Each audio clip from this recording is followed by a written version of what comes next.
إذا ذكر الله وجلت قلوبهم وإذا تليت عليهم آياته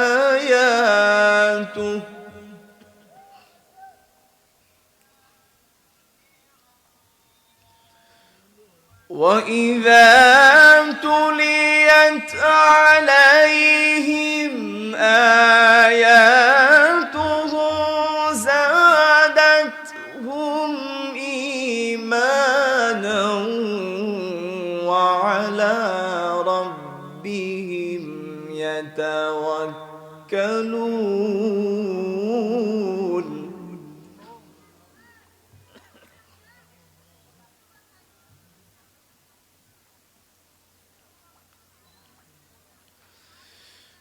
وإذا تليت عليهم آياته زادتهم إيمانا وعلى ربهم يتوكلون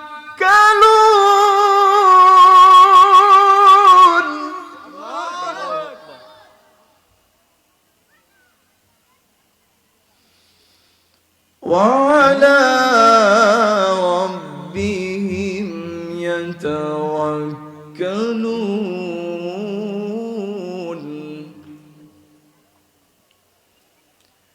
الذين يقيمون الصلاة ومما رزقناهم ينفقون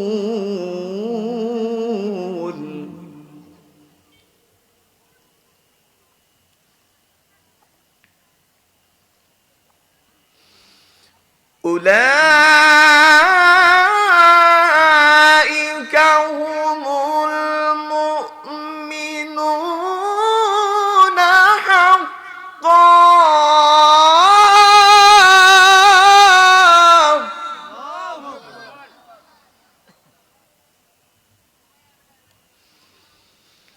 لهم درجات عند ربهم ومغفرة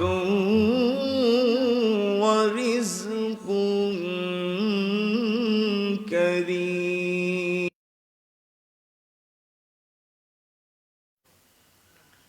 صدق الله العظيم وصدق رسوله النبي الحبيب الكريم ونحن على ذلك من الشاهدين والشاكرين والحمد لله رب العالمين. إن الله وملائكته يصلون على النبي يا أيها الذين آمنوا صلوا عليه وسلموا تسليما. اللهم صل على سيدنا مولانا محمد وعلى آل سيدنا مولانا محمد जाकोनी के सामने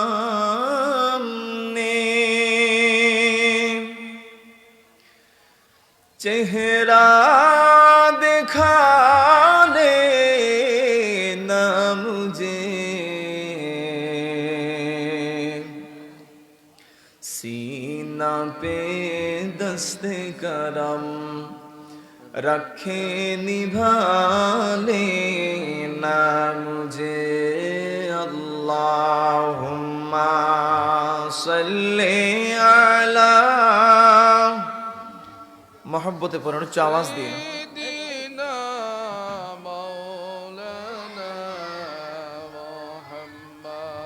وعلى آل سيدنا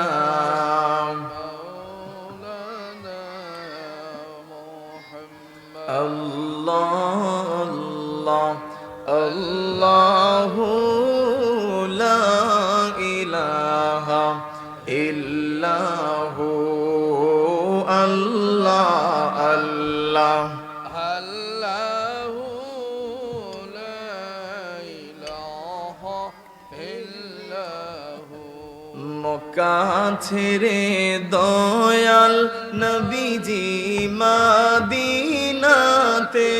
যান মক্কা ছেড়ে দয়াল নবীজি মদিনাতে যান মায়ের দেশের জন্যে নবীজি মায়ের দেশের জন্যে নবীজি ফিরে ফিরে চান নবীজি আল্লাহ আল্লাহ الله لا إله إلا هو ও আল্লাহ আল্লাহ আল্লাহ লা ইলাহা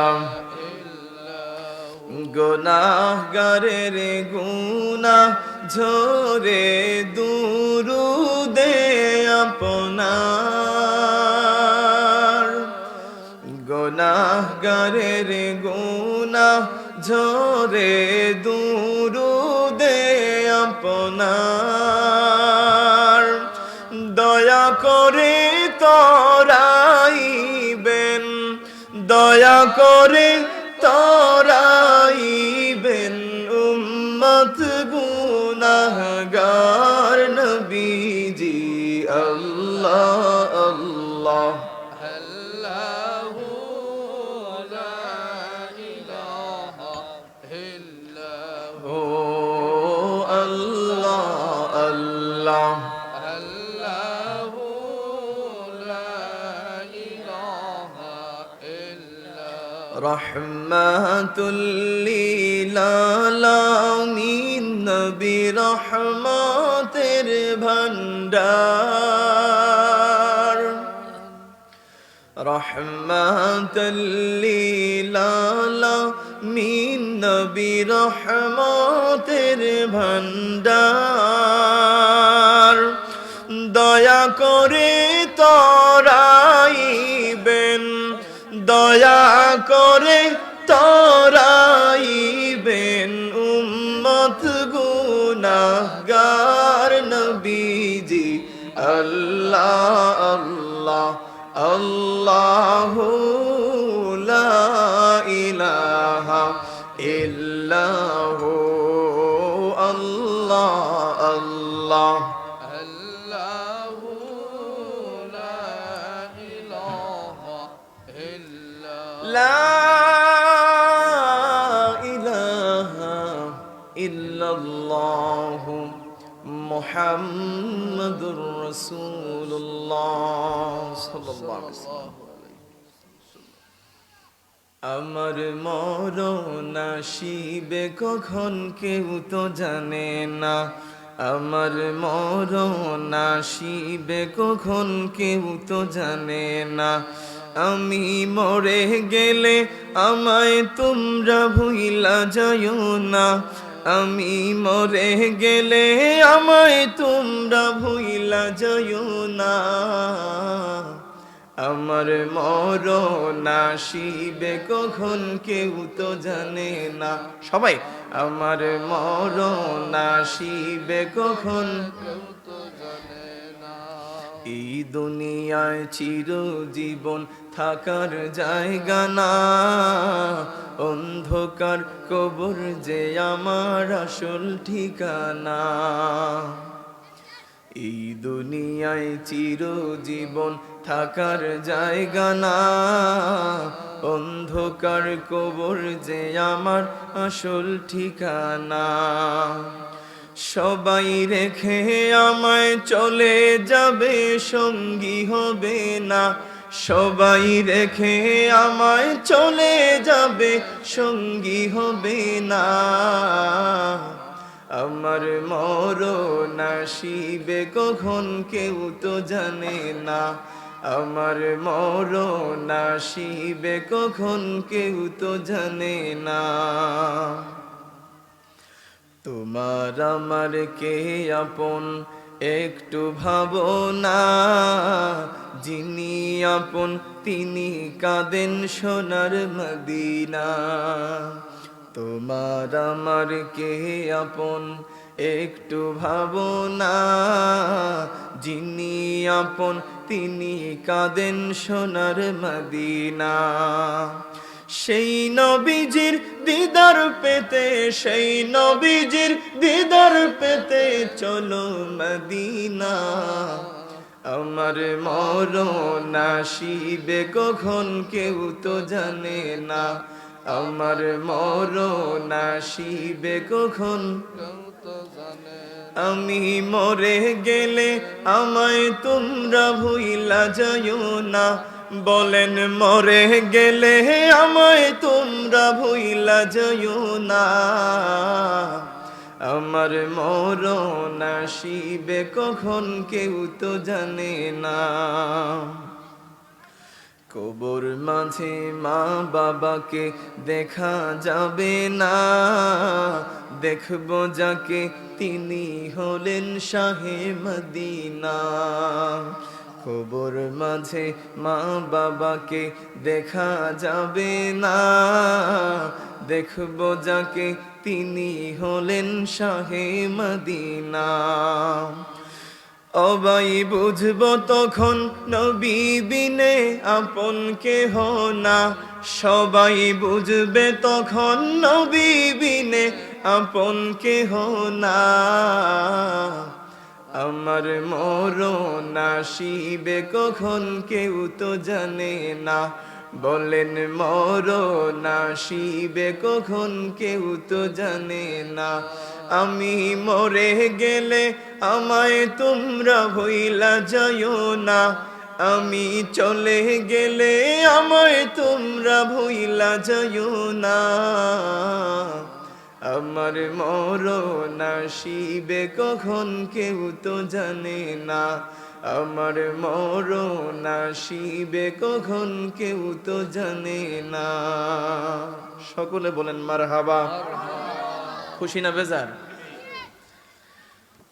অধ্যকার তারাচুং নোয়াগাঁও ইসলামী যুব সংঘের উদ্যোগে 16তম বার্ষিক ওয়াজ ও দুয়ার মাহফিলে আমার পরম শ্রদ্ধাভাজন ব্যক্তিত্ব সম্মানিত সভাপতি সাহেব জনাব কারি ফারুক আহমদ সাহেব সভাপতি উক্ত পরিষদ, আজকের মাহফিলের সম্মানিত প্রধান অতিথি জামানার শ্রেষ্ঠতম মুজাদ্দিদ রইসুল কুররা ওয়াল মুফাসসিরিন উস্তাজুল উলামা ওয়াল মুহাদ্দিসিন শামসুল উলামা আল্লামা ফুলতুরি সাহেব কিবলা রহমতুল্লাহ আলাইহির সুযোগ্য নাতি হযরত মাওলানা মাহমুদ হাসান চৌধুরী সাহেব সহকারী অধ্যাপক বাদে দৌরাইল ফুলতুরি কামিল মাদ্রাসা সহ আজকের মাহফিলের সম্মানিত প্রধান বক্তা আন্তর্জাতিক খ্যাতি সম্পূর্ণ মুফাসসিরে কোরআন হযরত মাওলানা শেখ সৈয়দ হাসান আল আজহারি সাহেব খতিব গৌসুল আজম জামে মসজিদ শাহজাহানপুর ঢাকা সহদিগর ওলামায়ে কেরাম যারা আলোচনা করেছেন, যারা করবেন, রব্বে কায়নাত যেন প্রত্যেকের নেক হায়াতে বারাকাহ বাড়ায়া দেন। সকলে পড়ি আমিন। আমার ডানে বামে উপস্থিত সম্মানিত মুরব্বিয়ানে কেরাম, আমার সামনে উপস্থিত আমার মুরব্বী বাবারা, আমার যুবক ভাইয়েরা, ছোট্ট ছোট্ট সোনামণি বন্ধুরা, বিশেষ করে পর্দার অন্তরালের আমার পরম শ্রদ্ধেয়া সতী সাধ্যী মা এবং বোনেরা, আমার বক্তব্যের প্রারম্ভেই আপনাদের খিদমতে আরজ করছি সহস্রদ্ধ সালাম, ইসলামী সম্ভাষণ। আসসালামু আলাইকুম ওয়া রাহমাতুল্লাহি ওয়া বারাকাতুহু। ওয়া আলাইকুম আসসালাম ওয়া রাহমাতুল্লাহি ওয়া বারাকাতুহু। সম্মানিত সুধী, আমরা সর্বপ্রথম আল্লাহ সুবহানাহু ওয়া তাআলা জাল্লা জালালুহু ওয়া আম্মা নাওয়ালুহুর আলিশান দরবারে অসংখ্য অগণিত শুকর এবং সুজুদ জ্ঞাপন করছি, যেই মহান রব্বে কায়নাত আমাদেরকে আজকের এই মোবারক জান্নাতি বাগানে আসার বসার আমাকে কথা বলার আর আপনাদেরকে শোনার মতো তৌফিক ভিক্ষা দান করেছেন। সেই জন্য আমরা সবাই উচ্চ আওয়াজে কালেমাত শুকর আদায় করি, সবাই পড়ি আলহামদুলিল্লাহ। আর একটু জবান খুলে পড়ি আলহামদুলিল্লাহ। আলহামদুলিল্লাহ। লক্ষ কোটি, তার চেয়ে অনেক অনেক অনেক গুণ বেশি দুরুদ আর সালাম প্রেরণ করছি আল্লাহর সৃষ্টির প্রধান আকর্ষণ, এই বিশ্ব সভার সভাপতি, আফতাবে নবুয়া, শাহানশাহে রিসালাহ, সুলতানে মদিনা, নূরে মুজাসসাম, হাবিবে আকরাম, সৈয়দুনা মুহাম্মদুর রাসূলুল্লাহ সাল্লাল্লাহু তাআলা আলাইহি ওয়া আলিহি ওয়া সাল্লামের পবিত্র রওজা মোবারকে, যেই নবীকে আল্লাহ রাব্বুল আলামিন যদি সৃষ্টি না করতেন, প্রিয় ভাইয়েরা, আসমান জমিন গ্রহ নক্ষত্র চন্দ্র সূর্য পাহাড় পর্বত নদী নালা খাল বিল মানব জাতি জিন জাতি সহ রব্বে কায়নাত এই গোটা কুল কায়নাতের সৃষ্টি করতেন না। জোরে বলেন সুবহানাল্লাহ। আমরা এমন একজন নবী পেয়েছি, আমরা খুশি না বেজার? খুশি। আমরা খুশি। আমরা আল্লাহ রাব্বুল আলামিন আমাদেরকে যতগুলো নিয়ামত দান করেছেন, আমি অদম মনে করি যে যতগুলো নিয়ামত দান করেছেন রব্বে কারীম, সব থেকে শ্রেষ্ঠ নিয়ামত তিনি আর কেউ নয়, আকা মাওলা তাজদারে মদিনা সরকারে কায়নাত নূরে মুজাসসাম নূরুন আলা নূর সাইয়্যিদুনা মুহাম্মদুর রাসূলুল্লাহ সাল্লাল্লাহু আলাইহি ওয়াসাল্লাম। জোরে বলেন না সুবহানাল্লাহ। সম্মানিত হাজিরিনরা, বিশ্বাস করেন কিনা, রাসূল পাক সাল্লাল্লাহু আলাইহি সাল্লামের ওসিলায় আল্লাহ পাক রব্বুল আলামিন যে আসমান জমিন গ্রহ নক্ষত্র চন্দ্র সূর্য এই গোটা কুল কায়নাতের সৃষ্টি করেছেন, এটা বিশ্বাস করেন তো?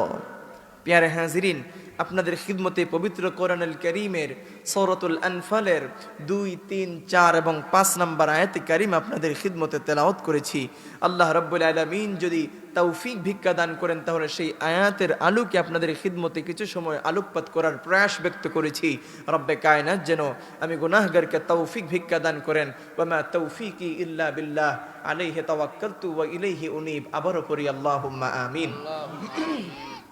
সম্মানিত হাজিরিন, আল্লাহ রাব্বুল আলামিন পবিত্র কোরআনুল কারীমের সূরাতুল আনফালের 2, 3 এবং 4 নম্বর আয়াতে কারিমার মধ্যে মুমিনের 5টি বৈশিষ্ট্য আর 3টি পুরস্কারের আলোচনা করেছেন। সুবহানাল্লাহ বলেন।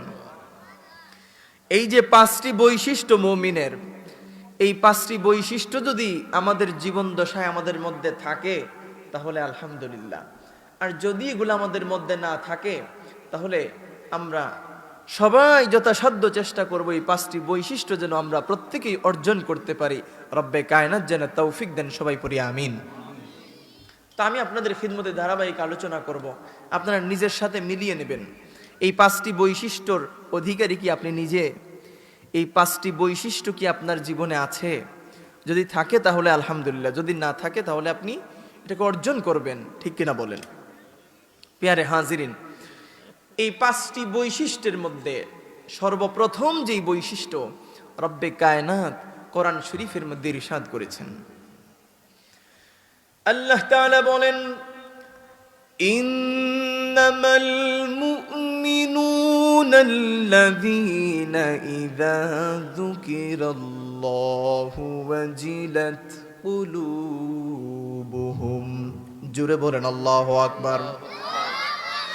আল্লাহ রাব্বুল আলামিন এই প্রথম আয়াতে কারিমার মধ্যে মুমিনের প্রথম বৈশিষ্ট্যের আলোচনা করেছেন। সুবহানাল্লাহ বলেন।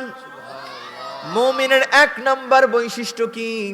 প্রত্যেক মুমিনের 1 নাম্বার বৈশিষ্ট্য হচ্ছে আল্লাহ তাআলা বলেন, ইন্নামাল মুমিনুনাল্লাযীনা ইযা যুকিরাল্লাহ ওয়াজিলাত কুলুবুহুম।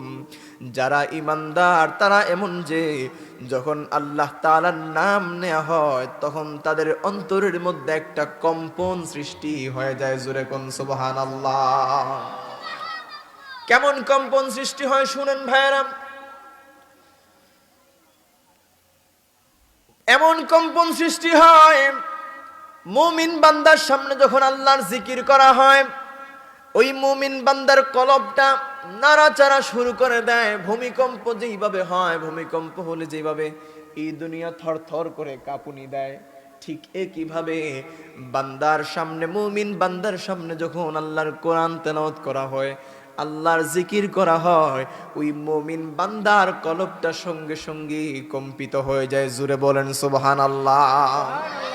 শুধু কম্পিত নয়, বরং ওই মুমিন বান্দার কলবটা আল্লাহর ভয়ে ভীত হয়ে যায়। জোরে বলেন সুবহানাল্লাহ। আমার ভাইয়েরা, মুমিন বান্দার কলব যে কম্পিত হয়, এবার আসেন মুমিন বান্দার প্রথম নাম্বার যে গুণাবলী বললাম, মুমিন বান্দা যখন আজান শুনে, সেই আজানের মধ্যে সর্বপ্রথম যে বাক্য বলা হয় আল্লাহু আকবার, আল্লাহু আকবার। ঠিক কিনা বলেন? মুয়াজ্জিন সাহেব কি বলেন? আল্লাহ বড়, আল্লাহ বড়, নাকি মেম্বার চেয়ারম্যান বড়? কথা কন না, জোরে বলেন। আল্লাহ বড়। এই মুয়াজ্জিন সাহেব যখন বলেন আল্লাহু আকবার, আল্লাহু আকবার, আরেকটু আস্তে বলেন। আপনাদের কন্ডিশন বুঝলাম না, আস্তে কইলে জোরে কোন, আর জোরে কইলে আস্তে কোন। জোরে বলে যাবে তো ইনশাআল্লাহ? প্রিয় হাজিরিন, এই যে মুয়াজ্জিন সাহেব আজানের মধ্যে বাক্য পাঠ করেন আল্লাহু আকবার, আল্লাহু আকবার, এই যে বাক্যগুলা, প্রত্যেকটা বাক্য কার আহ্বান? জোরে বলেন। এই আহ্বানটা কার? আল্লাহর আহ্বান, নাকি মুয়াজ্জিন সাহেবের বাপের? হ্যাঁ, আল্লাহর আহ্বান যখন মুমিন বান্দা শুনে, সেই মুমিন বান্দা আল্লাহর আহ্বান শোনার পরে একটা সেকেন্ড আর দেরি করে না। মুমিন বান্দা আল্লাহর আহ্বান শোনার সঙ্গে সঙ্গে আল্লাহর ডাকে সাড়া দিয়ে আল্লাহর ঘর মসজিদের দিকে অগ্রসর হয়। সুবহানাল্লাহ। শুধু তাই নয় ভাইরা, মসজিদ যদি দূরে হয়, যে হেঁটে যেতে দীর্ঘ সময় লাগবে, যাওয়া সম্ভব নয়, আল্লাহর সেই মুমিন বান্দা আজানের ধ্বনিটা যখন তার কানের মধ্যে পৌঁছায়, আজানের ধ্বনি তার কানের মধ্যে পৌঁছানোর সঙ্গে সঙ্গে মুমিন বান্দা আল্লাহর ডাকে সাড়া দেওয়ার জন্য পাগল পারা হয়ে যায়। আজকে আমাদের সমাজের দিকে যদি একটু ফোকাস দেওয়া যায়, তাহলে দেখা যায় জুমাবার সপ্তাহে একদিন, ঠিক কিনা? সপ্তাহে একদিন জুমার দিন। এই জুমার দিনে যখন মুয়াজ্জিন সাহেব আজান দেন, আজান দেওয়ার পরেও দেখা যায় একদল মানুষ ক্ষেতের জমিনে এখনো ধান রোপণ করতেছে। ঠিক কিনা কম? এখন তো অগ্রহায়ণ মাস, তাই না? এই দিনে দেখবেন একদিকে আজান হয়, আরেকদিকে মুসল্লিরা ধান কাটে। আছে না নাই? ও ভাই, আজকাল আপনারা আমাদের কাছে দোয়া চান যে হুজুর একটু দোয়া করে দেন, রিজিকের মধ্যে বরকত নাই, ধান চাষ করছি পরিপূর্ণভাবে দান হয় নাই, পোকা খাইছে, কত ধরনের বিষ যে প্রয়োগ করছি, কত ধরনের সার দিলাম, তারপরও কাম হয় না। ও ভাই, কেন হয় না? একটাবার তো গভীরে গেলেন না। রহমত আর বরকত কোথার থেকে আসবে? আমি যখন ছোট ছিলাম তখন দেখতাম, অনেক সময় দেখতাম অনেক মুরব্বী বাবারা ক্ষেতের জমিতে কাজ করতেন। যখন আজান হইতো, পরনের মধ্যে একটা গামছা থাকতো, ওই গামছা বিছায়া ওই জায়গার মধ্যে নামাজ আদায় করে নিতেন। সুবহানাল্লাহ বলবেন না? আজকে কি এগুলা হয়? মুয়াজ্জিন সাহেব আজান দেন একদিকে, মুসল্লিরা দৌড়ায় অন্যদিকে। মুয়াজ্জিন সাহেব বলেন আল্লাহু আকবার, আল্লাহু আকবার, আল্লাহ বড়, আল্লাহ বড়। মানুষ বলে না না, আমার কাজ বড়, আমার কাজ বড়, আমার কাজ বড়। জোরে জোরে কোন নাউজুবিল্লাহ। জুমাবার দিনে যখন জুমার জন্য আজান হয়, আজানের সঙ্গে সঙ্গে মানুষ যেন মসজিদের দিকে, আল্লাহর জিকিরের দিকে দৌড়ায়, এর হুকুম দিয়েছেন আল্লাহ তাআলা। আমার ভাইয়েরা, জুমার দিন আসলে প্রত্যেকটা মুমিনের উচিত হচ্ছে, প্রত্যেকটা মুসলমানের উচিত হচ্ছে আগে থেকে প্রস্তুতি নেওয়া। আজান হওয়ার সঙ্গে সঙ্গে আমরা মসজিদের দিকে অগ্রসর হব। আবার যদি আপনি আজানের পূর্বে মসজিদে যেতে পারেন, তাহলে তো আরো বেশি সওয়াবের অধিকারী আপনি হয়ে গেলেন। আপনাদের শত ব্যস্ততা, আমাদের শত ব্যস্ততা, এই জন্য বললাম যে আজান হওয়ার সঙ্গে সঙ্গেই যদি যান তাও তো অসুবিধা নাই। সম্মানিত হাজিরিন, দেখেন আল্লাহ রাব্বুল আলামিন পবিত্র কোরআনুল কারীমের মধ্যে ইরশাদ করেছেন, আল্লাহ তাআলা বলেন, ইয়া আইয়ুহাল্লাযীনা আমানু ইযা নুদিয়া লিস-সালাতি মিন ইয়াউমিল জুমুআতি ফাসআউ ইলা যিকরিল্লাহ আল্লাহু আকবার। فاسعوا إلى ذكر الله وذروا البيع ذلكم خير لكم إن كنتم تعلمون জোরে বলেন আল্লাহু আকবার। আল্লাহ তাআলা ডেকে ডেকে বলেন, ইয়া আইয়ুহাল্লাযীনা আমানু, হে মুমিনগণ, ইযা নুদিয়া লিস-সালাতি মিন ইয়াউমিল জুমুআতি ফাসআউ ইলা যিকরিল্লাহি ওয়া যারুল বাই', যখন জুমার দিনে আযান দেয়া হয় তখন তোমরা জুমার নামাজের দিকে দৌড়াও এবং বেচা কেনা ক্রয় বিক্রয় বন্ধ করে দাও, এটাই তোমাদের জন্য উত্তম যদি তোমরা বুঝো। সুবহানাল্লাহ বলে। আজকে আমাদের ক্রেতা ভাইয়েরা আজান শোনার পরেও দোকানটা বন্ধ করতে চায় না, আছে না নাই? আজান হয়, ইমাম সাহেব আলোচনা করে, আলোচনাও শেষ, ওয়া আখিরু দাওয়ানা আনিল হামদুলিল্লাহি রাব্বিল আলামিন বলে ফেলছে, তবুও সেই বিক্রেতা ভাই মসজিদের দিকে যায় না। খুতবার আজান হয়েছে, খুতবা শুরু হয়ে গেল, প্রথম খুতবা শেষ, সানি খুতবাও শেষ, এই সময়ও একদল মুসল্লি মসজিদে যায় কিনা জুমাবারে? কথা বলেন না। আপনাদের এত আসতে বলাতে মনে হচ্ছে যে না, সবাই জুমার আগেই চলে যায়। আগেই যায় না। আমার ভাইরা, বেচা কেনা আপনার জন্য বড় হতে পারে না, আপনার জন্য বড় হচ্ছে আল্লাহ তাআলার আহ্বান। যেই রব আপনাকে রিজিক দেন, যেই রব আপনাকে এত সুন্দর দেহ দিয়েছেন, এত সুন্দর স্ট্রাকচার দিয়ে আপনাকে আমাকে তৈরি করেছেন, সেই রব যখন আহ্বান করেন, আমাদের প্রত্যেকের উচিত হচ্ছে রবের আহ্বান শোনার সঙ্গে সঙ্গে রবের ডাকে সাড়া দেওয়া। সুবহানাল্লাহ। সম্মানিত হাজিরিন, আল্লাহর ওলি, যুগ শ্রেষ্ঠ ওলি হযরত মালিক বিন দিনার রাহমাতুল্লাহ আলাইহির নাম শুনেছেন? নাম শুনছেন? মালিক বিন দিনার রাহমাতুল্লাহ আলাইহি, তিনি যুগ শ্রেষ্ঠ আল্লাহর একজন ওলি ছিলেন, মকবুল ওলি। সুবহানাল্লাহ বলেন। আল্লাহর ওলি যখন ইন্তেকাল করলেন, তিনার ইন্তেকালের পরে আরেকজন ওলি তিনি স্বপ্ন যুগে দেখলেন, আল্লাহর ওলি হযরত মালিক বিন দিনার রাহমাতুল্লাহ আলাইহি তিনি জান্নাতের মধ্যে চলাফেরা করতেছেন, হাঁটা চলা করতেছেন। সুবহানাল্লাহ বলেন। এবার তিনি স্বপ্নের মধ্যে ডাক দিয়ে বলেন, রে আল্লাহর ওলি হযরত মালিক বিন দিনার, আল্লাহ রাব্বুল আলামিন আপনার সাথে কেমন আচরণ করতেছেন, কেমন ব্যবহার করতেছেন?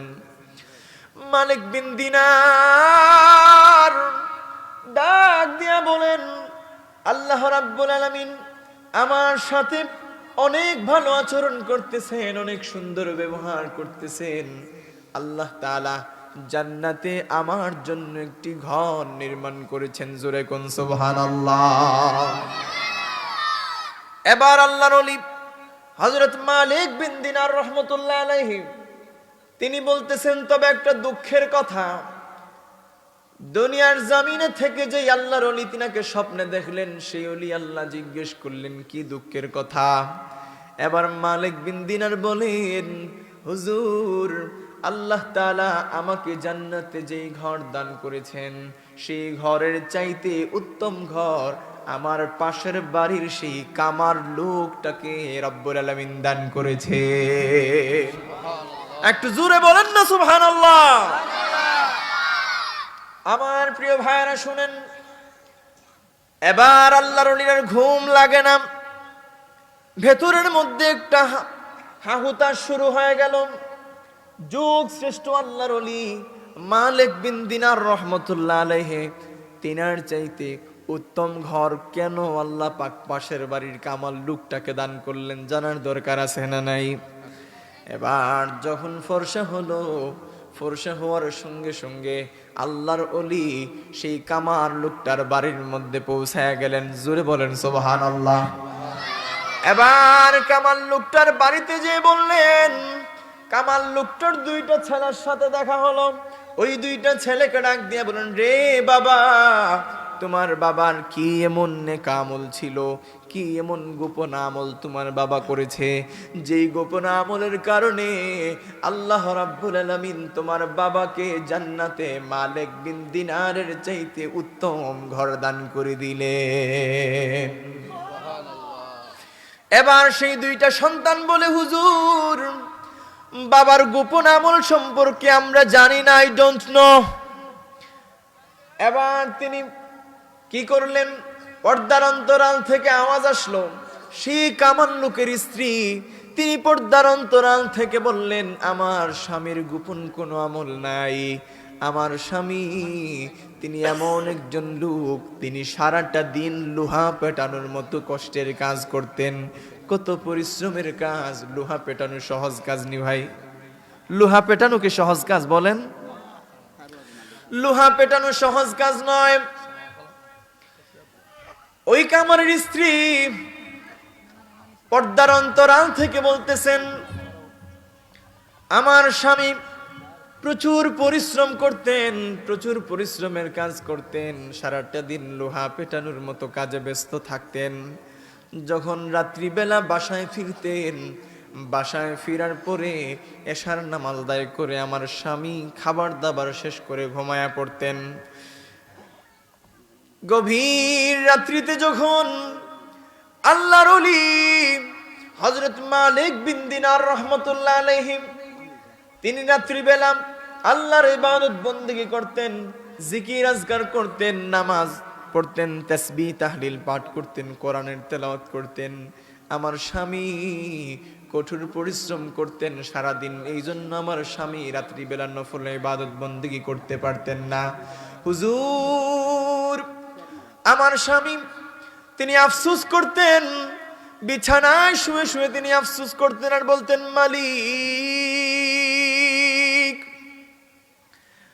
মালিক বিন দিনারকে আপনি ধনী বানিয়েছেন, এই জন্য মালিক বিন দিনার সমস্ত রাত্রি জাগ্রত থেকে আপনার ইবাদত বন্দেগী করতে পারে। আমি কামার লোক, আমি গরিব মানুষ, সারাটা দিন পরিশ্রম করি, এই জন্য রাত্রিবেলা নফল ইবাদত বন্দেগী করতে পারি না। হুজুর গো, আমার স্বামী এই ধরনের আফসোস প্রতিনিয়ত করতেন। আল্লাহ রাব্বুল আলামিন এই আফসোসের কারণে তার বান্দাকে কবুল করলেন। তার বান্দাকে কবুল করে মালিক বিন দিনারের চাইতে উত্তম ঘর জান্নাতের মধ্যে দান করে দিলেন। আমার ভাইরা, শুধু তাই নয়, শুনেন, কামারের স্ত্রী আবার বললেন, হুজুর, আমার স্বামী তিনি এমন একজন লোক ছিলেন, এমন একজন ব্যক্তি ছিলেন, যখন তিনি লোহা পেটানোর মতো কাজ করতেন, লোহার পেটানোর জন্য হাতুড়িটা যখন উপর দিকে ওঠাতেন, ওঠানোর পরে হাতুড়িটা যখন পিছনে নিতেন, আর যখন আজানের ধ্বনি শুনতেন, আল্লাহর আহ্বান শুনতেন, শোনার সঙ্গে সঙ্গে পিছনের হাতুড়ি পিছনে রেখে দিয়ে তিনি আল্লাহর জিকিরের দিকে দৌড়াইতেন। জোরে বলেন সুবহানাল্লাহ। একটু জিকির করেন, লা ইলাহা ইল্লাল্লাহ, লা ইলাহা ইল্লাল্লাহ, জোরে লা ইলাহা হাসবি রাব্বি জাল্লাল্লাহ, মাফি কলবি গায়রুল্লাহ, হাসবি রাব্বি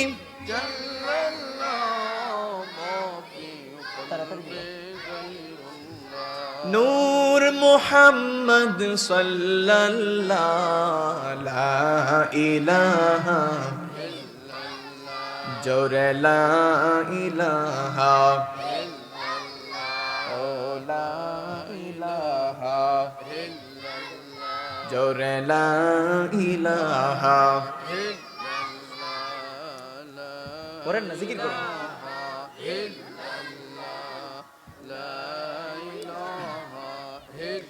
লা ইলাহা ইল্লাল্লাহ মুহাম্মাদুর রাসূলুল্লাহ সাল্লাল্লাহু আলাইহি ওয়াসাল্লাম। তো মুহতারাম হাজিরিন, আমি বলছিলাম মুমিনের এক নাম্বার গুণ, মুমিনের এক নাম্বার গুণ কি? মুমিন বান্দা আল্লাহর জিকির শোনার সঙ্গে সঙ্গে, আল্লাহর জিকির মানে আল্লাহর আহ্বান, আল্লাহর আহ্বান শোনার সঙ্গে সঙ্গেই আল্লাহর আহ্বানের দিকে মুমিন বান্দা কি করবে? সাড়া দেবে। সুবহানাল্লাহ বলবেন না? এবার আসেন প্রিয় ভাইয়েরা, একটা উপমা দেয়, একটা উদাহরণ দেই। এমন অনেক বাড়ির মালিক আছে, কোটি কোটি টাকার বাড়ির মালিক, কিন্তু বাড়ির মালিক যায় জাহান্নামে, আর বাড়ির যে গেইটের পাহারাদার, ওই পাহারাদারটা জান্নাতে চলে যায়। সুবহানাল্লাহ বলবেন না? কোটি কোটি টাকার গাড়ির মালিক, গাড়ির মালিক যায় জাহান্নামে, আর ওই গাড়ির ড্রাইভার যায় জান্নাতে। সুবহানাল্লাহ বলেন। আমার ভাইয়েরা, এই জন্য বলি সময় থাকতে আমাদেরকে সাধন করতে হবে। এখন যে সময় যাচ্ছে সেই সময়টা কিন্তু আর ফিরে আসবে না, আর চাইলেও আমরা চেষ্টা করলেও এটাকে আর ফিরিয়ে আনা সম্ভব হবে না। অতএব যতদিন আল্লাহ তাআলা জমিনে রাখেন ততদিন পর্যন্ত রব্বে কারিমের আহ্বানে যেন আমরা সঠিকভাবে সাড়া দিতে পারি, এই চেষ্টা করার দরকার আছে না নাই? আমার ভাইয়েরা শুনেন, নবী করিম সাল্লাল্লাহু আলাইহি ওয়াসাল্লাম তিনি যখন আযানের ধ্বনি শুনতেন, আম্মা জান আয়েশা সিদ্দিকা রাদিয়াল্লাহু তাআলা আনহা থেকে বর্ণিত হাদিস, তিনি বলছেন, আমরা নবী করিম সাল্লাল্লাহু আলাইহি ওয়াসাল্লামের স্ত্রীরা নবী করিম সাল্লাল্লাহু আলাইহি ওয়াসাল্লামের সাথে খুশ গল্প করতাম। যখনই আজান হয়ে যেত, নবী করিম সাল্লাল্লাহু আলাইহি ওয়াসাল্লাম তিনি আমাদেরকে চিনতেন না। সুবহানাল্লাহ বলবেন না? যখন আজানের ধ্বনি আল্লাহর হাবিব শুনতেন, আজান শোনার সঙ্গে সঙ্গে আমাদের কাউকে আল্লাহর হাবিব চিনতেন না, আমরাও আল্লাহর হাবিবকে চিনতাম না। আমরা নামাজের দিকে দৌড়াতাম, আমরা একে অন্যকে কেউ কাউকে চিনতাম না, আমরা প্রত্যেকেই নামাজের দিকে অগ্রসর হয়ে যেতাম। সুবহানাল্লাহ। এবার আসেন, নবীজির একজন সাহাবী, তো তিনি কি করলেন? তিনি বাজারে গেলেন, বাজারে যাওয়ার পরে কোনো একটা পণ্য ক্রয় করার জন্য দাম দর চলতেছে, দাম দর করতেছেন, দাম দর শেষ হয়েছে। এবার কি করবেন? ওই যিনি বিক্রেতা তিনি পাল্লা দিয়ে কি করবেন? ওজন করে ওই পণ্যটা দিবেন। তো পাল্লা হাতে নিছেন ওজন দেওয়ার জন্য, এমত অবস্থায় আজান হয়ে গেছে। ওই পাল্লা দিয়ে ওজন দিয়ে যখন ব্যাগের মধ্যে ঢুকাবেন, আজানের ধ্বনি শুনে ওই বিক্রেতা সঙ্গে সঙ্গে ব্যাগটাকে ওই জায়গার মধ্যে রেখে দিয়ে তিনি আল্লাহর জিকিরে, আল্লাহর আহ্বানে সাড়া দিয়ে নামাজের জন্য চলে গেলেন। সুবহানাল্লাহ বলেন। শুধু তাই নয়, তিনি যে গেলেন, তিনি যাওয়ার পরক্ষণেই ওই বিক্রেতা যিনি, তিনিও যেখানে পণ্য সেখানে রেখে দিয়ে, ওই ব্যাগটাকে সেখানে রেখে দিয়ে তিনিও আল্লাহর জিকিরের দিকে দৌড়ে গেলেন, নামাজের দিকে গেলেন। সুবহানাল্লাহ বলেন। এই জন্য নবীজির সাহাবীদের সম্পর্কে আল্লাহ রাব্বুল আলামিন পবিত্র কোরআনুল কারীমের মধ্যে ইরশাদ করেছেন, রিজালুল লা তুলহিহিম তিজারাতুন ওয়ালা বাইউন আন যিকরিল্লাহ। জোরে জোরে বলেন আল্লাহু আকবার। সাহাবায়ে কেরাম এমন যে ব্যবসা কিংবা বেচা কেনা তাদেরকে নামাজ থেকে বিরত রাখতে পারে নাই। জোরে বলেন আল্লাহু আকবার।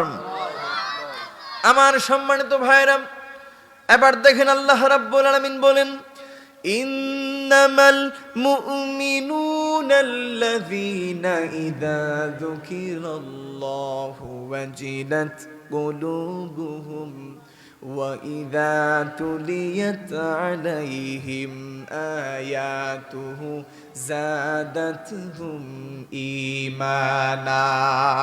জোরে বলেন আল্লাহু আকবার। আমার সম্মানিত ভাইরা শুনেন, মুমিন বান্দার 2 নাম্বার গুণ, মুমিন বান্দার 2 নাম্বার গুণ হচ্ছে ওয়া ইদা তুলিয়াত আলাইহিম আয়াতুহু যাদাতহুম ঈমানা। আর যখন তাদের সামনে আল্লাহর কালাম পাঠ করা হয় তখন তাদের ঈমান বৃদ্ধি পায়। জোরে বলেন সুবহানাল্লাহ। এখন বলবেন যে হুজুর ঈমান তো ফিক্সড, ঈমান বাড়েও না কমেও না, তাইলে বললেন যে ঈমান বেড়ে যায়। ওই ঈমান বেড়ে যাওয়ার সম্পর্কে মুফাসসিরিনে কেরাম এই ঈমানের বেড়ে যাওয়া সম্পর্কে ব্যাখ্যা করে দিনরা বলতেছেন যে ঈমান বেড়ে যায় না, বরং ঈমানের নূর বেড়ে যায়। আর একটু জোরে বলেন না সুবহানাল্লাহ। ঈমানের নূর কি বাড়েও কমেও? দুর্গা পূজায় যদি আপনি যান, ঈমানের নূর বাড়বে না কমবে? জোরে বলেন মুসলমান, বাড়বে না কমবে? মূর্তির সামনে যে আপনি গীতা পাঠ করেন, মূর্তির সামনে বসে প্রসাদ খান, ঈমান বাড়ে না কমে? কমে। মানুষ বুঝে না, আবেগী মুসলমান আর হুজুগে বাঙালি বুঝেন নাই। একদল পাঞ্জাবি পায়জামা পরা মৌলবীরাও, তারাও এই যে এই যে পূজার সিজন গেছে, সেই পূজার সময় তারাও কি হিন্দুর মন্দিরে যে প্রসাদ খাইছে। আরে ভাই, মুসলমানদের জন্য হিন্দুকে সাহায্য করা এটা ঠিক আছে, সাহায্য করতে পারবেন, অসুবিধা নাই। তাদের কাপড় চোপড় নাই, দিতে পারেন, সমস্যা নাই। খাবার নাই, তাও দিতে পারেন, তাও সমস্যা নাই। কিন্তু হিন্দুর উপাসনালয়ে, হিন্দু কোনো অনুষ্ঠানে সেটা যাওয়া, এটা মুসলমানের দায়িত্ব হতে পারে? আর একটু জোরে বলেন না, মুসলমানের দায়িত্ব হতে পারে? প্যারে হাজিরিন, এই ধরনের কার্যকলাপ থেকে বিরত থাকবেন, পারবেন তো ইনশাআল্লাহ? তো মুমিন বান্দার সামনে যখন আল্লাহর কোরআন তেলাওয়াত করা হয় তখন কি হয়? ঈমানের নূর বৃদ্ধি পায়। এবার দেখেন মুফাসসিরিনে কেরাম এই তেলাওয়াতের 2টি অর্থ করেছেন। কয়টি? কথা কন না, সবাই বলেন। 2টি। কনভারসেশন করবেন, আমার সাথে কথা বলবেন, ভালো লাগবে। মুফাসসিরিনে কেরাম তেলাওয়াতের 2টি অর্থ করেছেন। 1 নাম্বার হচ্ছে কোরআন পাঠ করা, 2 নাম্বার হচ্ছে আমল করা। আমার প্রিয় ভাইরা, শুধু কোরআন পাঠ করলেই চলবে না, বরং কোরআনের আমলও করার দরকার আছে না নাই? দেখেন আল্লাহ রাব্বুল আলামিন তিনি নিজেও কোরআন শরীফ তেলাওয়াত করে বান্দাদেরকে শুনিয়ে দেবেন। সুবহানাল্লাহ বলেন। সেটা কোথায়? দুনিয়াতে নাকি জান্নাতে?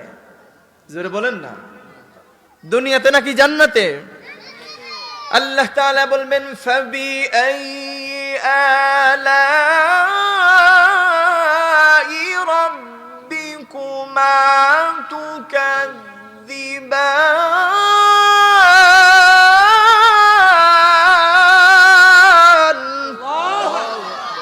আরেকটু জোরে বলেন আল্লাহু আকবার। আল্লাহ রাব্বুল আলামিন বলবেন তুমি আমার কোন কোন নিয়ামতকে অস্বীকার করবে? রাব্বুল আলামিন আমাদেরকে যতগুলা নিয়ামত দান করেছেন সেই নিয়ামতগুলা কি অস্বীকার করার ক্ষমতা আছে? জোরে বলেন, ক্ষমতা আছে? নাই। আল্লাহ রাব্বুল আলামিন সেই দিন জান্নাতীদেরকে নিজে কোরআন শরীফের সূরাতুর রহমান তেলাওয়াত করে শুনিয়ে দেবেন। আমার ভাইরা শুনেন, আল্লাহর নবীর একজন সাহাবী হযরত উবাই ইবনে কাব রাদিয়াল্লাহু তাআলা আনহু, তিনি আল্লাহর হাবিবের বিশিষ্ট সাহাবী। তিনি বড় চালাক প্রকৃতির সাহাবী। আল্লাহ রাব্বুল আলামিন নবী করিম সাল্লাল্লাহু আলাইহি ওয়াসাল্লামকে একদিন হুকুম করলেন, হাবিব বন্ধু আমার উবাই ইবনে কাবের কণ্ঠে কোরআন শরীফের সুমধুর তেলাওয়াত শুনবো। সুবহানাল্লাহ বলেন। নবীর সাহাবী হযরত উবাই ইবনে কাব রাদিয়াল্লাহু তাআলা আনহু এত সুন্দর করে, এত চমৎকার করে কোরআন শরীফ তেলাওয়াত করতেন, যেই সাহাবীর তেলাওয়াত আল্লাহর হাবিব এবং আল্লাহ রাব্বুল আলামিন উভয়ই শুনেছেন। আল্লাহর হাবিব বললেন যে উবাই ইবনে কাব, আল্লাহ রাব্বুল আলামিন হুকুম দিয়েছেন, অর্ডার করেছেন কোরআন শরীফ তেলাওয়াত করার জন্য। তুমি কোরআন শরীফ তেলাওয়াত করো, আল্লাহ রাব্বুল আলামিন শুনবেন, আমি মুহাম্মদুর রাসূলুল্লাহ তেলাওয়াত শুনবো। জোরে বলেন সুবহানাল্লাহ। উবাই ইবনে কাব তিনি চালাক প্রকৃতির সাহাবী। তিনি বলেন, ইয়া রাসূলুল্লাহ, ইয়া হাবিবাল্লাহ, আমার মাতা পিতা আপনার জন্য কুরবান হোক ইয়া রাসূলুল্লাহ। আল্লাহ রাব্বুল আলামিন কি আমি উবাই ইবনে কাবের নাম নিয়ে বলেছেন? জোরে বলেন সুবহানাল্লাহ। এবার নবীজি মুহাম্মদ সাল্লাল্লাহু আলাইহি ওয়াসাল্লাম তিনি বললেন, রে উবাই ইবনে কাব, আল্লাহ রাব্বুল আলামিন তোমার নাম নিয়ে বলেছেন তুমি কোরআন শরীফ তেলাওয়াত করার জন্য। সুবহানাল্লাহ। এবার নবীজির সাহাবী উবাই ইবনে কাব রাদিয়াল্লাহু তাআলা আনহু দুইটা চোখ থেকে ঝরঝর করে চোখের পানি ছেড়ে দিয়ে কান্না করা শুরু করে দিলেন। আল্লাহর নবীর সাহাবী হযরত উবাই ইবনে কাব রাদিয়াল্লাহু তাআলা আনহু কোরআন শরীফের 30 নম্বর পারা সূরাতুল বাইয়িনা পাঠ করে আল্লাহর রাসূলকে শুনিয়ে দিলেন। জোরে বলেন সুবহানাল্লাহ।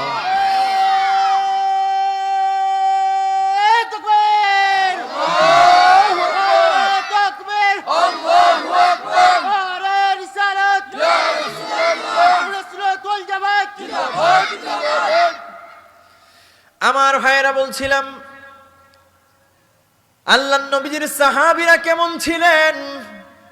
যখন কোরআন শরীফের মধ্যে 4 নাম্বার পারা শুরুতে যে আয়াত, লান তানালুল বিররা হাত্তা তুনফিকু মিম্মা তুহিব্বুন,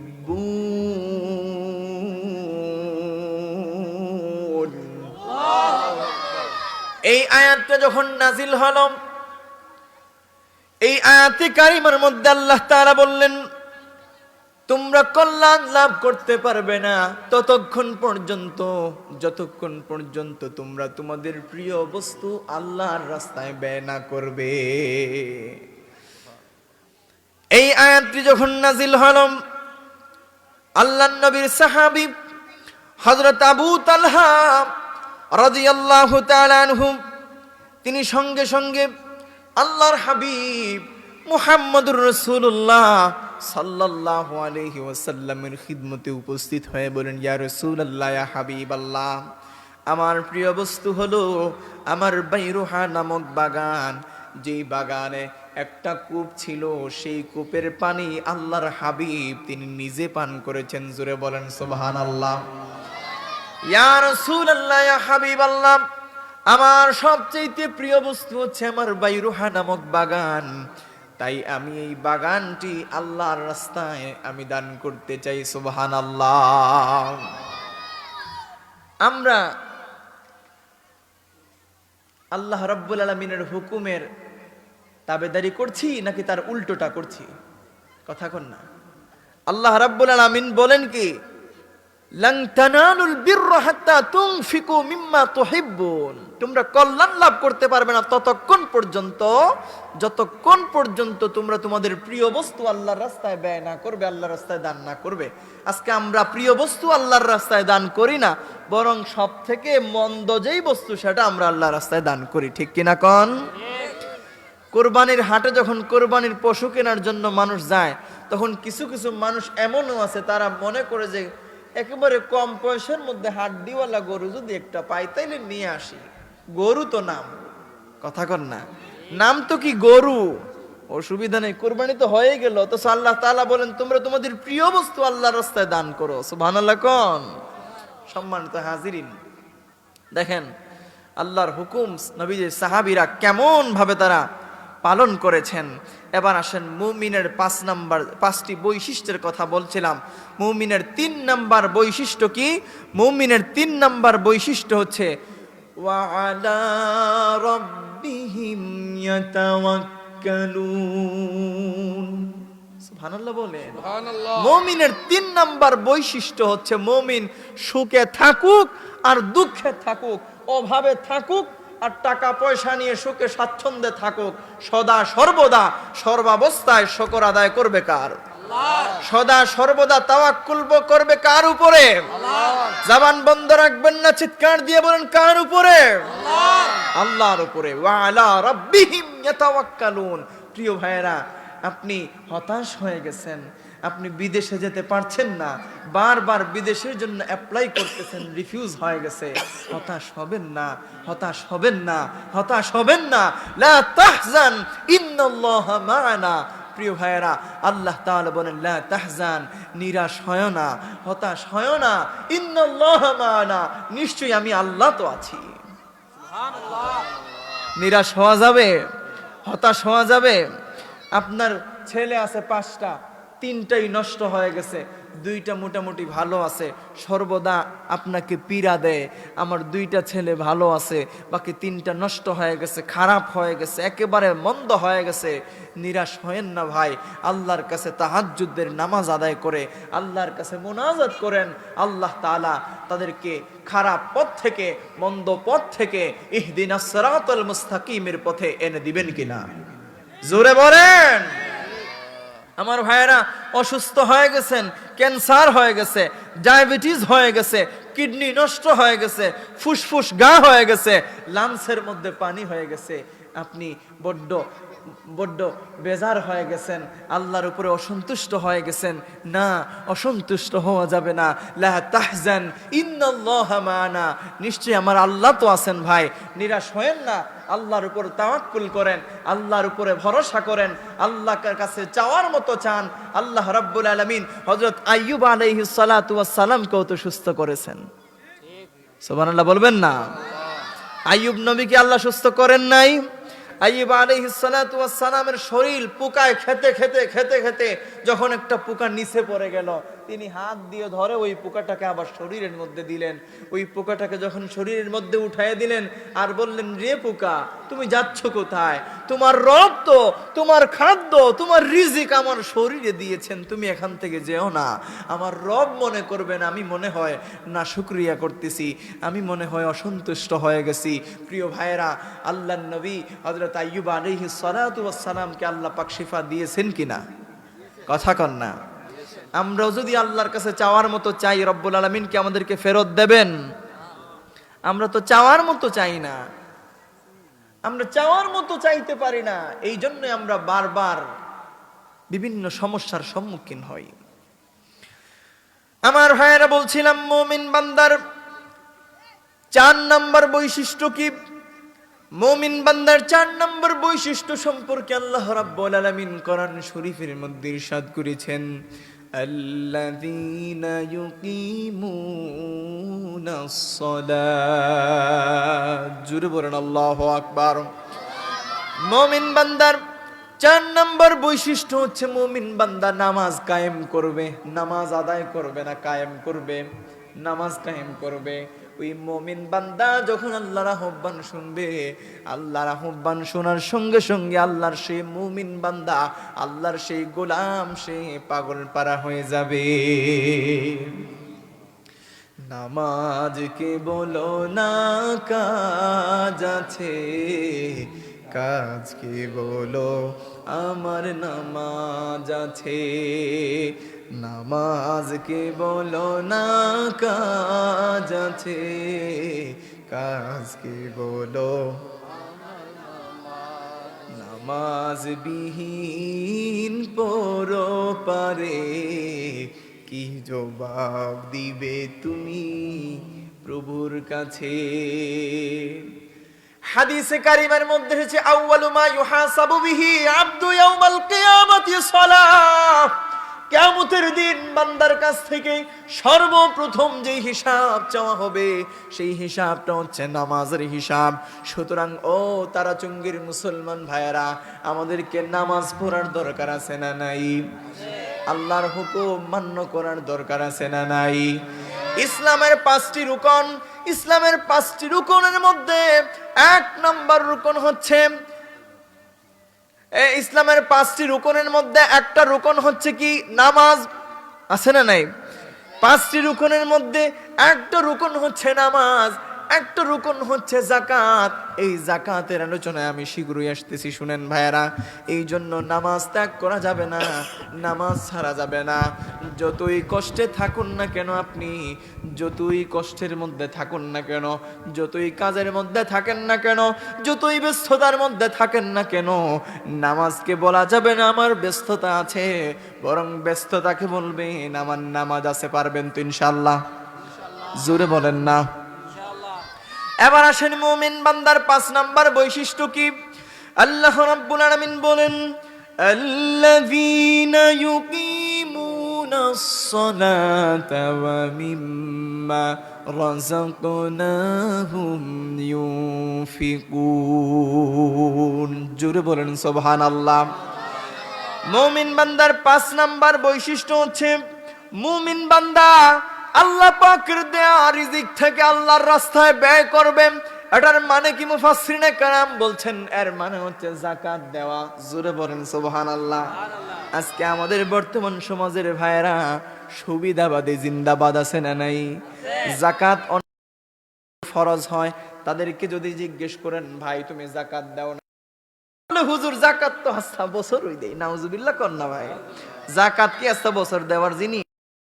যাকাত আপনি হিসাব করবেন রমজানুল মুবারকে পরিপূর্ণ করে হিসাব করে পই পই করে হিসাব করবেন। আপনার কত বিঘা জমি আছে, আপনার প্রপার্টি কয়টা আছে, গাড়ি কয়টা আছে, বাড়ি কয়টা আছে, ব্যাংক ব্যালেন্স কত আছে, ক্যাশ কত আছে, সব কিছু পই পই করে হিসাব করবেন। হিসাব করার পরে সেখানে সাহেবের কাছে যাবেন, মুহাদ্দিস সাহেবের কাছে যাবেন, হুজুর এই লিস্ট করলাম, এবার হুজুর আপনাকে হিসাব করে দিবে যাকাত কত আসছে। পয়সা কম দিলে হবে না, করে দিতে হবে।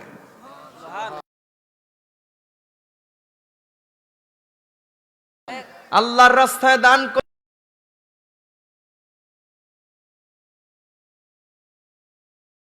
কে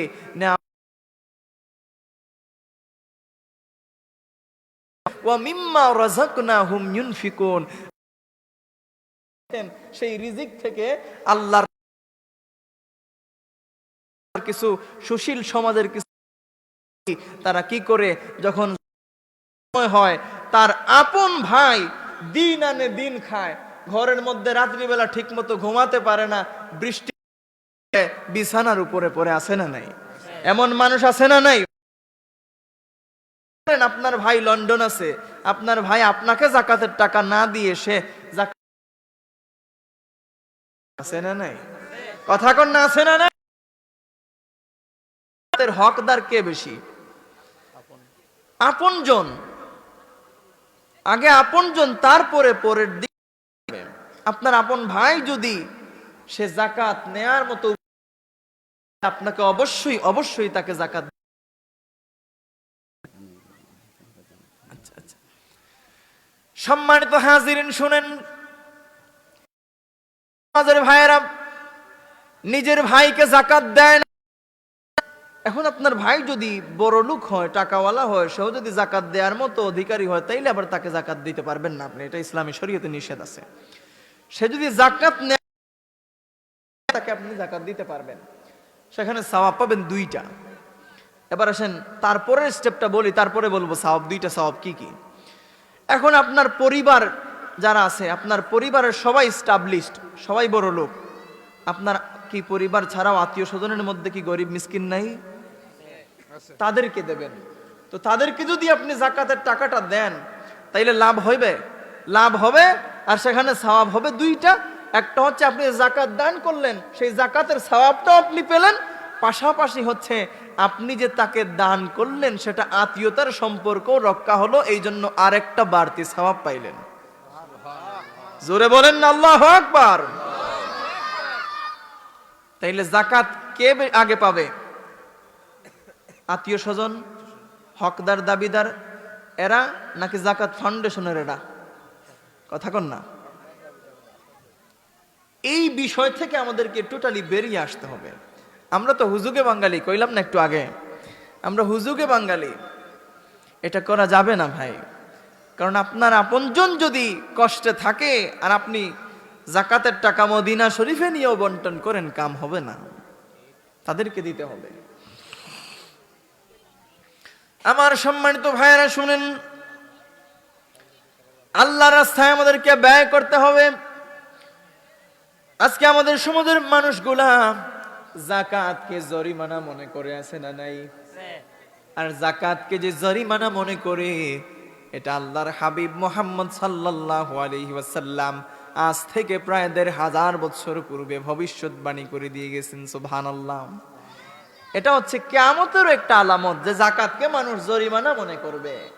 আর অযোগ্য লোককে, অযোগ্য ব্যক্তিকে ক্ষমতার মসনদে বসাবে, এটা হচ্ছে কিয়ামতের আলামত। কথা বলেন ঠিক কিনা? আজকে আমাদের সমাজে একদল মানুষ অভিযোগ করে যে হুজুর, এত অসহায় মানুষ আমি, ইউনিয়নে যখন চাল আসে, ডাল আসে, সরকারি তহবিল থেকে চাল পাই না, ডাল পাই না, গম পাই না, আটা পাই না, কিচ্ছু পাই না। আরে ভাই, দুষ্টা কার?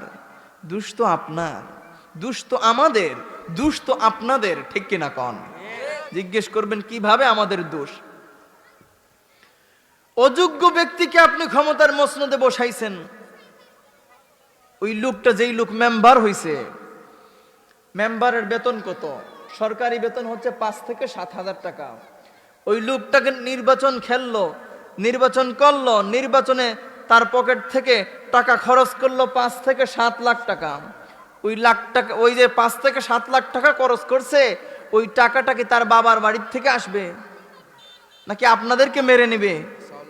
কথা কন না। ওই টাকাটা কোথা থেকে সে উসুল করবে?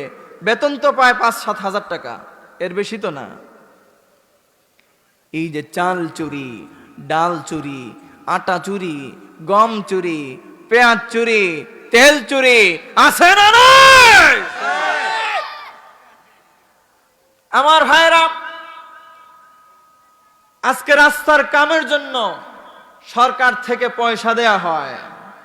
মেম্বার, চেয়ারম্যান, এমপি, মন্ত্রী, চোর, ডাকাত সবাই কি করে? এগুলা লুটপাট করে খায় ফেলে, আছে না নাই?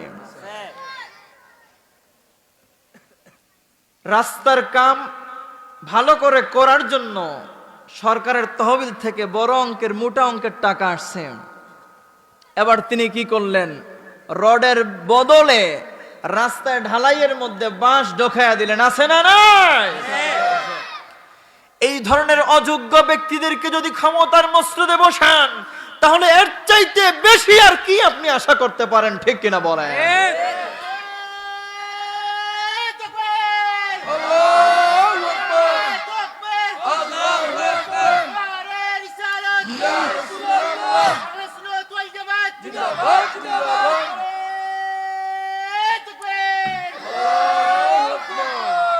সম্মানিত হাজিরিন, আমি বলবো যোগ্য ব্যক্তিদেরকে ক্ষমতার মসনদে বসাবেন, দিন কায়েম হবে, ইসলামেরও ক্ষতি হবে না। যেমন আমাদের রাহবার শামসুল উলামা আল্লামা ফুলতুলি সাহেব কিবলা রহমতুল্লাহ আলাইহির সুযোগ্য আওলাদ, সুযোগ্য সাহেবজাদা হযরত আল্লামা হোসামউদ্দিন চৌধুরী হাফিজাহুল্লাহ, তিনাকে যদি পার্লামেন্টে নেওয়া হয়, তিনাকে যদি এমপি বানানো হয়, তিনি যদি মন্ত্রী হন, সমাজের লস হবে না ক্ষতি হবে? লাভ হবে না লস হবে? জোরে বলেন, লাভ না লস? যিনি এমপি থাকাকালীন সময়ে এক কথায় ১৯ কোটি টাকার বই বাতিল হয়েছে। আল্লাহু আকবার বলেন। শুধু তাই নয়, আমাদের ছোট সাহেব হোসামউদ্দিন চৌধুরী ফুলতলি, আল্লামা সিরাজুল ইসলাম ফারুকি, তারপরে আলাউর রহমান টিপু ভাই, তারপরে আমাদের কুলাউড়া থেকে নির্বাচন করবেন শাহেদ খান ভাই সাহেব, তাছাড়া আরো অনেক প্রার্থী আমাদের আছেন। এই প্রার্থীগুলাদেরকে আপনারা যদি যোগ্য মনে করেন, আর একটা জিনিস সবসময় মনে রাখবেন, আলেম ওলামারা কখনো অন্যের হক নষ্ট করে না। কথা কোন? আলেম ওলামারা অন্যের হক নষ্ট করে? এই যে মৌলভীবাজারের সাবেক ভাইস চেয়ারম্যান হাফিজ মাওলানা আলাউর রহমান টিপু, আওয়ামী লীগ যখন ক্ষমতায় ছিল তখন তো তিনি ভাইস চেয়ারম্যান ছিলেন, ঠিক কিনা কন? ভাইস চেয়ারম্যান ছিলেন কিনা? ছিলেন। আওয়ামী লীগ ক্ষমতার থেকে ভাগছে, আওয়ামী লীগের যত চেলা চামুন্ডারা যেখানে ছিল সবাই ইঁদুরের গর্তের মধ্যে প্রবেশ করছে, আছে না নাই? আলাউর রহমান টিপু কি ভাগ্য গেছে? কথা কন না। আলাউর রহমান টিপু সাহেব তো এখনো বাপের বেটার মতো শহরে ঘোরাফেরা করতেছে, আছে না নাই? প্রিয় ভাইয়েরা, এই জন্য তিনি বুক ফুলিয়ে শহরের মধ্যে চলাফেরা করতেছেন। কারণ কি? কারণ কারো 1 টাকা মেরে তিনি খান নাই, বরং নিজের পকেটের টাকা খরচ করে জনগণের সাহায্য সহযোগিতা করেছেন। ঠিক কিনা বলেন? তাহলে যোগ্য ব্যক্তিদেরকে ক্ষমতার মসনদে বসাবেন, আপনাদের আমানত খেয়ানত হবে? কথা কন না, আমানত খেয়ানত হবে? সম্মানিত হাজিরিন, একটা বিষয় আলোচনা করতে গেলে বিভিন্ন ডাল দেয়, আলোচনায় বিভিন্ন দিকে যায়। যাই হোক, আমি আবার মূল পয়েন্টে আসি। মুমিন বান্দার 5টি বৈশিষ্ট্য শেষ। এবার আসেন মুমিন বান্দার যে 3টা পুরস্কার, সেই মুমিন বান্দার 3টা পুরস্কারের 1 নম্বর পুরস্কার কি? আল্লাহ রাব্বুল আলামিন বলেন, উলাইকা হুমুল মুমিনুনা হাক্কান লাহুম দারাজাতুন ইনদা রাব্বিহিম ওয়া মাগফিরাতুন ওয়া রিজকুন কারীম। জোরে বলেন সুবহানাল্লাহ। মুমিন বান্দার 3টি পুরস্কারের ঘোষণা আল্লাহ তাআলা দিলেন। 1 নম্বর পুরস্কার কি? 1 নম্বর পুরস্কার হলো আল্লাহ রাব্বুল আলামিন ঘোষণা করে দিলেন, তারাই হচ্ছে সত্যিকার অর্থে মুমিন। জোরে বলেন সুবহানাল্লাহ। এর চাইতে বড় আর কোনো পুরস্কারের দরকার আছে নাকি ভাই? মুমিন বান্দার 1 নম্বর পুরস্কার হচ্ছে তারাই হচ্ছে সত্যিকার অর্থে মুমিন। তাদের জন্য আল্লাহ পাক রব্বুল আলামিনের নিকট রয়েছে সুউচ্চ মর্যাদা। আল্লাহ তাআলার কাছে যার মর্যাদা, যার ইজ্জত, যার হুরমত বেড়ে গিয়েছে, তার আর দুনিয়া আখিরাতে কোনো চিন্তা আছে নাকি? এবার আসেন মুমিন বান্দার 2 নম্বর পুরস্কার কি? মুমিন বান্দার 2 নম্বর পুরস্কার হচ্ছে লাহুম দারাজাতুন ইনদা রাব্বিহিম ওয়া মাগফিরাহ। আল্লাহ রাব্বুল আলামিন তো তার দরজাতকে বুলন্দিত করে দেবেন, পাশাপাশি ওই মুমিন বান্দাকে আল্লাহ রাব্বুল আলামিন মাফ করে দিবেন। জোরে বলেন সুবহানাল্লাহ। শুধু তাই নয়, 3 নম্বর পুরস্কার কি? 3 নম্বর পুরস্কার হচ্ছে ওয়ারিজকুন কারীম। সেই মুমিন বান্দার জন্য আল্লাহ পাকের পক্ষ থেকে 3 নম্বর যেই পুরস্কারের ঘোষণা দেয়া হয়েছে, সেই 3 নম্বর পুরস্কার হচ্ছে সম্মানজনক রিজিক। জোরে বলেন সুবহানাল্লাহ। সম্মানজনক রিজিক দান করবেন একজন, তিনি কে? আস্তে বলবেন না, জোরে কোন, তিনি কে? আল্লাহ। সম্মানিত হাজিরিন, আল্লাহ রাব্বুল আলামিন আমাদেরকে যেন পরিপূর্ণ মুমিন বান্দা হিসাবে কবুল করেন, মঞ্জুর করেন। সকলে পড়ি আমিন। আল্লাহ রাব্বুল আলামিন যা কিছু আলোচনা করলাম, সেই আলোচনার আলোকে আমাকে নিজে সহ আপনাদের সবাইকে যেন আমল করার তৌফিক ভিক্ষা দান করেন। সকলে পড়ি আমিন। ওয়া আখিরু দাওয়ানা আনিল হামদুলিল্লাহি রাব্বিল আলামিন। আমরা একটু মুখতসর মিলাদ পড়ব ইনশাআল্লাহ। এগুলো একটু খুলতে হবে ভাই।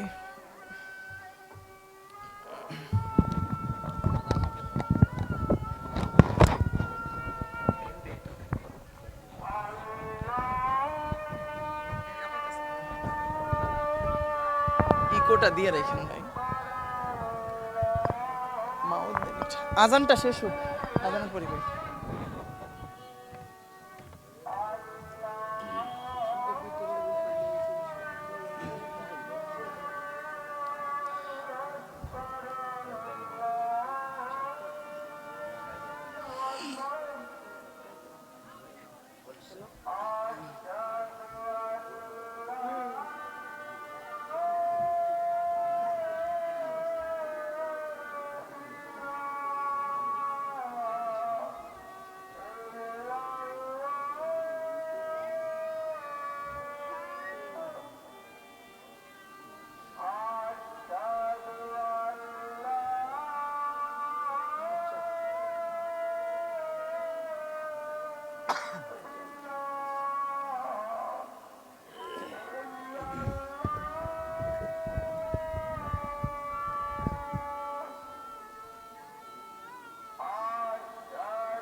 لا إله إلا الله محمد رسول الله اللهم رب هذه الدعوة التامة والصلاة القائمة محمد المسيح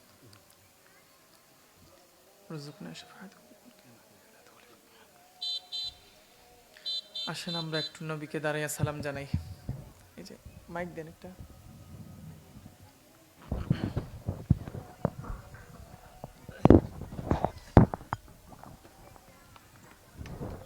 ইকো দিয়ে এটা আসেন আমরা একটু নবীকে দাঁড়িয়ে সালাম জানাই ইয়া নবী সালাম আলাইকা ইয়া রাসূল সালাম আলাইকা ইয়া হাবিব সালাম আলাইকা সালাওয়াতুল্লাহ সাইয়্যিদি ইয়া রাসূলাল্লাহ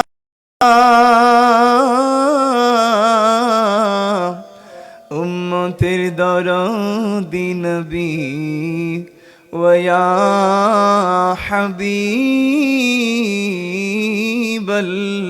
হাবিবাল্লাহ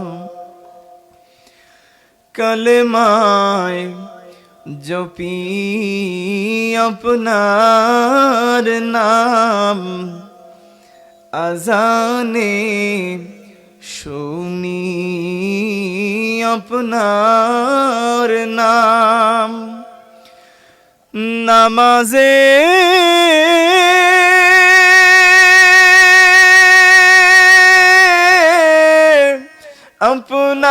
আপনাকে সালাম আপনি যে নূরে মুজাসসাম ইয়া নবী সালাম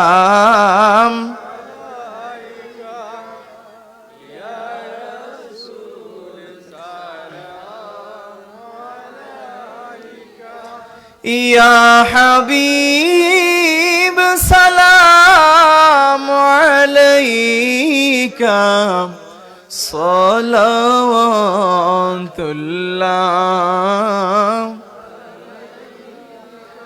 সাইয়্যিদি ইয়া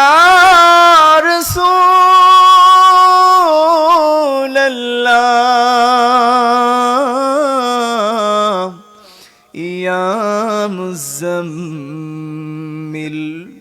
ওয়া ইয়া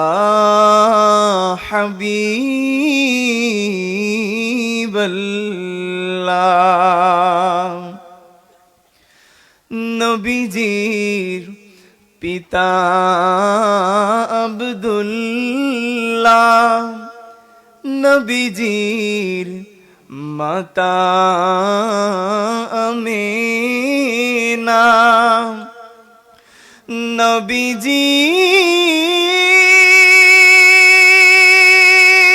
নবীজির দুধ মা হালেমা নবীজির রোজা মদিনা ইয়া নবী সালাম আলাইকা ইয়া রাসূল সালাম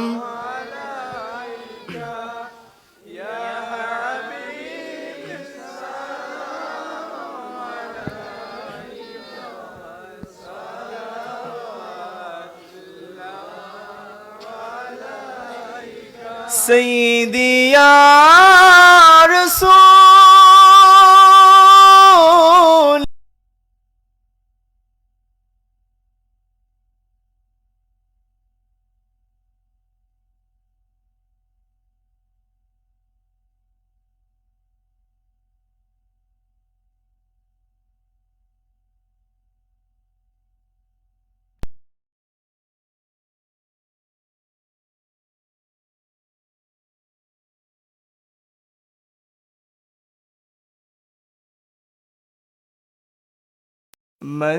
মদিনায় যাব না কোন পথে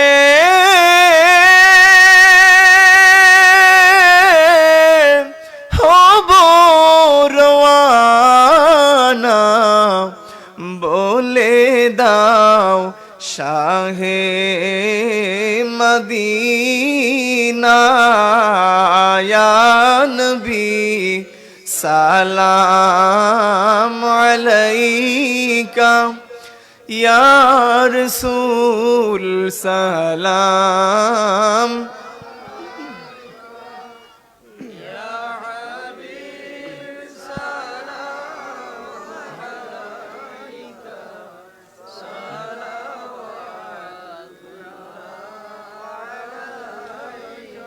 মদিনার পানে চাহিয়া কাঁদি যে মিলাদ পড়িয়া দেখা দাও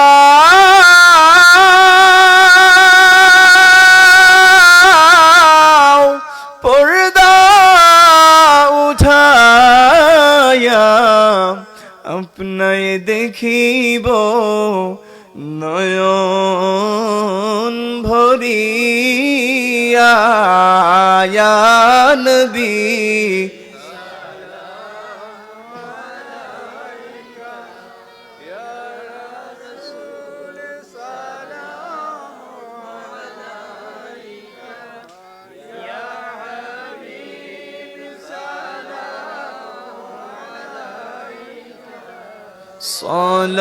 صلوات الله يا ربي سلم وسلم دائما ابدا على حبيبك اخي بلغ العلا بكماله كشف الدجى بجماله حسنت جميع خصاله صلوا عليه وآله أستغفر الله إن الله غفور رحيم أستغفر الله إن الله غفور رحيم أستغفر الله ربي من كل ذنب وأتوب إليه لا حول ولا قوة إلا بالله العلي العظيم لا إله إلا الله محمد رسول الله صلى الله عليه وسلم الحمد لله رب العالمين والعاقبة للمتقين والصلاة والسلام على سيد الأنبياء والمرسلين وعلى آله وأصحابه أجمعين اللهم ربنا أتمم لنا نورنا واغفر لنا إنك على كل شيء قدير رب ارحمهما كما ربياني صغيرا আল্লাহ তাআলা রব্বুল আলামিন মেহেরবানি করে আজকের এই মাহফিলকে আউয়াল থেকে আখির পর্যন্ত কবুল আর মঞ্জুর করে নাও আল্লাহ তাআলা এই মাহফিল সাজাতে যে আপনার যত গোলাম বান্দারা কঠোর পরিশ্রম করেছেন মাথার ঘাম পায়ে ফেলে পরিশ্রম করে সাহায্য সহযোগিতা করে সুন্দর মাহফিলের আয়োজন করেছেন প্রত্যেকেরই সাহায্য সহযোগিতাকে আপনার দরবারে কবুল করে নাও আল্লাহ তাআলা আমরা যা কিছু আলোচনা করলাম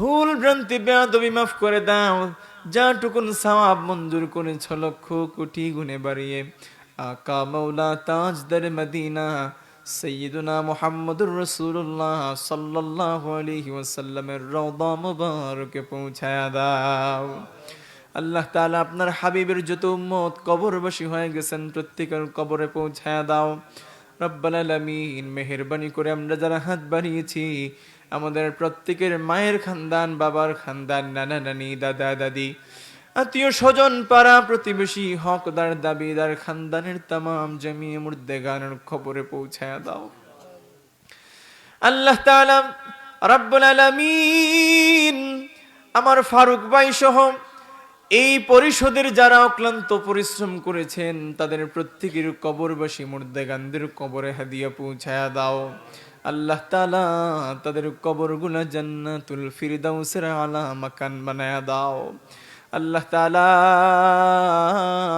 যতদিন আমাদেরকে জমিনে রাখো ততদিন যেন আপনার মকবুল গোলামি করতে পারি সেই তৌফিক ভিক্ষা দাও। আল্লাহ তাআলা আমাদেরকে মৃত্যুর পূর্বে বারবার আপনার বাড়ি আপনার হাবিবের মকবুল জিয়ারত আমাদের নসিব করে দাও। মালিক তুমি জান্নাতে তোমার পাশে আমায় একটি ঘর বানিয়ে দিও, একটি ঘর বানিয়ে দিও। আল্লাহ তাআলা আমাদেরকে ইজ্জতের জিন্দেগি নসিব করে দাও। আল্লাহ তাআলা আমাদের প্রত্যেকের মা বাবাকে মাফ করে দাও। আমাদের বিবি বাচ্চা ভাই বিরাদর আত্মীয় স্বজন জিন্দা মুর্দা যে যেখানে আছে প্রত্যেককে মাফ করে দাও আল্লাহ। আল্লাহ তাআলা আমাদের যাদেরকে দয়া করে মায়া করে আওলাদ নামক নেয়ামত দান করেছেন, আমাদের আওলাদদের নেক হায়াতে সেহতে রিজিকে ঈমান আমলে বারাকাহ বাড়ায়া দেন। আমাদের জন্য নেক সন্তান হিসেবে কবুল করে নেন। আল্লাহ তাআলা আমাদেরকে ঘরে বাইরে শান্তি দেন। শান্তি মনে আপনার মকবুল গোলামি আমাদের প্রত্যেকের ভাগ্যে নসিব করে দেন।